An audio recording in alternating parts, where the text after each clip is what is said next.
今天过来安装这个5门的大保险柜，单独外机驱动的。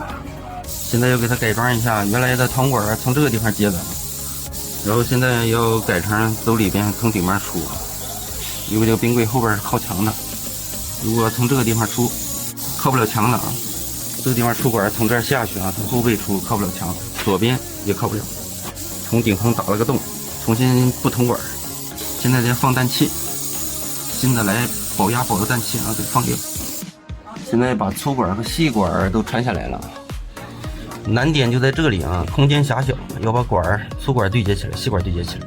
这里这个细管要做一个180度的弯的回头弯，然后这个粗管也要做一个回头弯。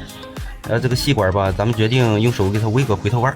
为了防止把这个管围瘪了，所以咱们还是拿出围管神器啊，外置弹簧直接套上去，一会儿围一下，180度，绝对不会瘪。所以这个东西应用还是挺广泛的啊。先把9个的管找出来，这个就是9个的，一会儿给套上去，围个180度的弯，围好以后就可以焊接了。看现在回头弯已经折完了啊，完全没问题呀，管一点都没变，一会儿把弹簧拽出来就可以了，是不是特别完美？这么给它焊上就行了。这个弹簧从6个的铜管一直到19个啊都有啊，这么一套，用过以后就知道它特别好用。喜欢的朋友视频下方小黄车有链接，自己下单。好了，本期的视频就跟大家分享到这里，咱们下期再见。